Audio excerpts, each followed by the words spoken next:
আসসালামু আলাইকুম। Crown cement সকালের খবরে আমন্ত্রণ জানাচ্ছি আমি আতকিয়া আদিবা চৌধুরী।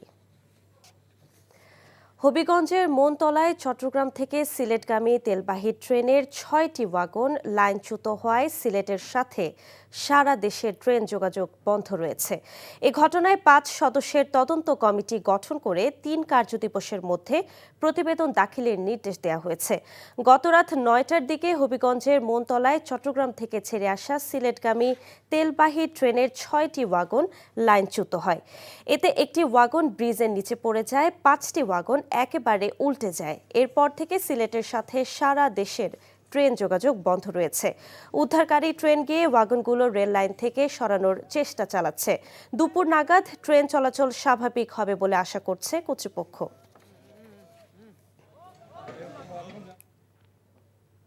এ বিষয়ে আরো জানাতে যাচ্ছে আমাদের স্থানীয় প্রতিনিধি সেলিম মিয়ার কাছে। সেলিম, কখন নাগাদ ট্রেন চলাচল স্বাভাবিক হতে পারে এবং ওয়াগনের তেলের কি অবস্থা?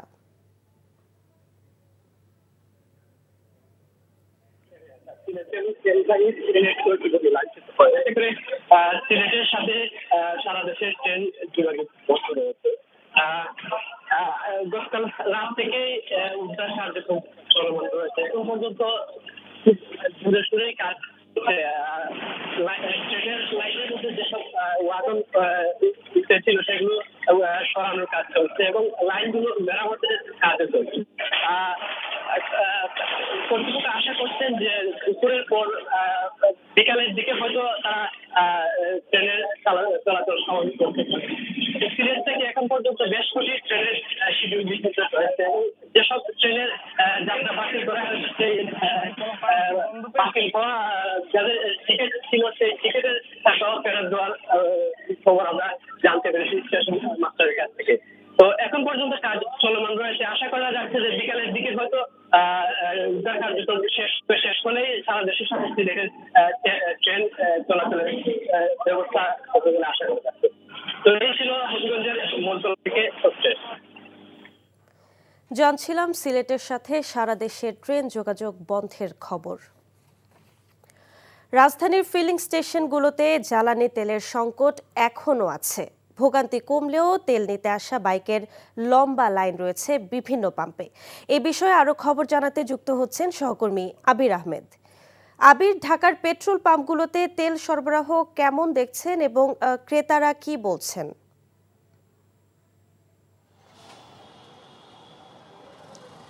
তেল সরবরাহ স্বাভাবিকই রয়েছে। এখন পর্যন্ত বেশ কয়েকটি পাম্পে ঘুরে যেমনটি দেখেছি, কিন্তু সেই যে দীর্ঘ লাইন শুরু থেকে সেই লাইনটি কিন্তু এখনও রয়েছে। কেউ কেউ রাত থেকে অপেক্ষা করছেন যে তেল নেওয়ার জন্য, আবার কেউ সকাল থেকে অপেক্ষা করেও তেল পাচ্ছেন না। তাদের যেমনটি অভিযোগ যে ফুল ট্যাঙ্কি যদি তেল দেয়া হয় সেক্ষেত্রে এই সংকট কিছুটা কমতে পারে। এর পাশাপাশি বেশ কয়েকটি পেট্রোল পাম্পগুলোতে যেগুলোতে আসলে ফুল ট্যাঙ্কি অর্থাৎ চাহিদা অনুযায়ী তেল দেওয়া হচ্ছে, সেখানে কিন্তু অভিযোগ করা হচ্ছে যে যারা হয়তো 2 লিটার তেল নিতেন বাইকে, তারা এখন 10 থেকে 12 লিটার তেল নিচ্ছেন। আবার কেউ কেউ তেল নিয়ে সেটি রেখে অর্থাৎ বাইক থেকে বের করে মজুত করে আবার তারা তেল নিতে আসছেন, এমনও বেশ কয়েকটি অভিযোগ রয়েছে। এরকম অভিযোগ পাশাপাশি গাড়ির ক্ষেত্রেও রয়েছে। তো আরেকটি বিষয় যদি বলি, এখন পর্যন্ত ডিজেল প্রায় মজুদ রয়েছে 13 থেকে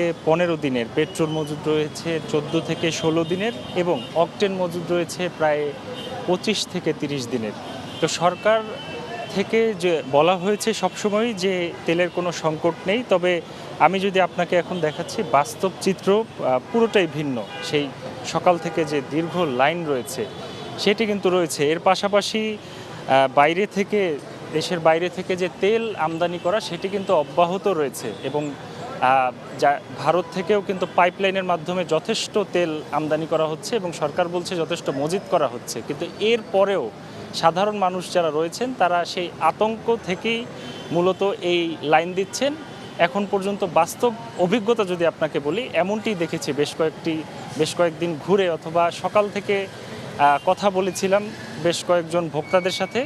তারা কেউ 2 লিটার যারা তেল নিতেন তারাও 10 লিটার নিচ্ছেন। মূলত আসলে এই মজুত করা এবং আতঙ্ক থেকেই এই সংকট, এমনটি বলছেন সাধারণ মানুষ। এবং এখানের যারা পাম্পের যারা মালিক পক্ষ বা সরকার এমনটি তারা বলছিলেন। তো এই ছিল এখান থেকে সবশেষ। জানছিলাম তেল সরবরাহের খবর। বিভিন্ন পাম্পে জরিমানা আদায়, ট্যাগ অফিসার নিয়োগ সহ প্রশাসনের বিভিন্ন সিদ্ধান্তের প্রতিবাদে সিলেটে অনির্দিষ্টকালের জন্য সকল পেট্রোল পাম্প বন্ধ রাখার ঘোষণা দিয়েছেন মালিকরা। বুধবার রাতে এই সিদ্ধান্ত নেয় Bangladesh petroleum dealers distribution agents and petroleum owners association Sylhet বিভাগীয় কমিটি। এরপর থেকেই বন্ধ রয়েছে সিলেটের পেট্রোল পাম্পগুলো। এতে তৈরি হয়েছে নতুন ভোগান্তি। সংগঠনের সভাপতি জুবায়ের আহমেদ চৌধুরী ও সেক্রেটারি হুমায়ুন আহমেদ জানান, এভাবে পাম্প মালিকদের পক্ষে কাজ পরিচালনা করা সম্ভব নয়। এদিকে পাম্প চালু রাখতে তৎপরতা শুরু করেছে স্থানীয় প্রশাসন।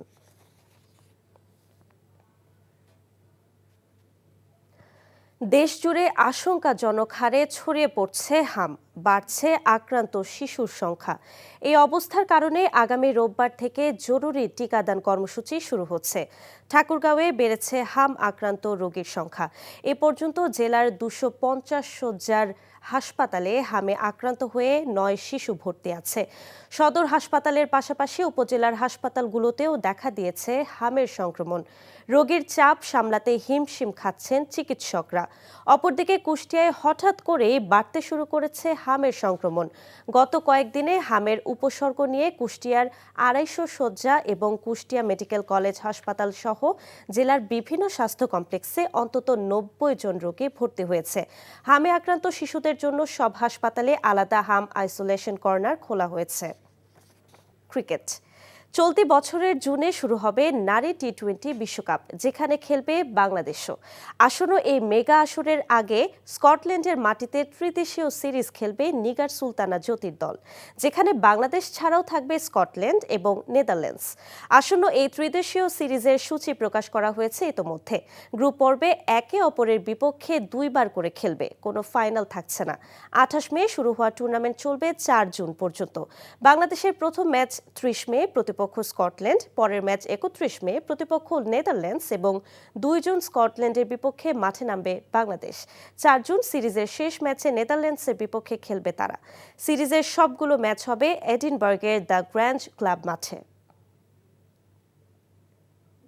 ফুটবল। ফিফার নতুন র্যাঙ্কিংয়ের শীর্ষে ফ্রান্স। ব্রাজিল ও কলম্বিয়ার বিপক্ষে জিতে 1 নম্বরে উঠল সাবেক বিশ্ব চ্যাম্পিয়নরা। মিশরের সঙ্গে ড্র করে শীর্ষস্থান থেকে নেমে যেতে হয়েছে স্পেনকে।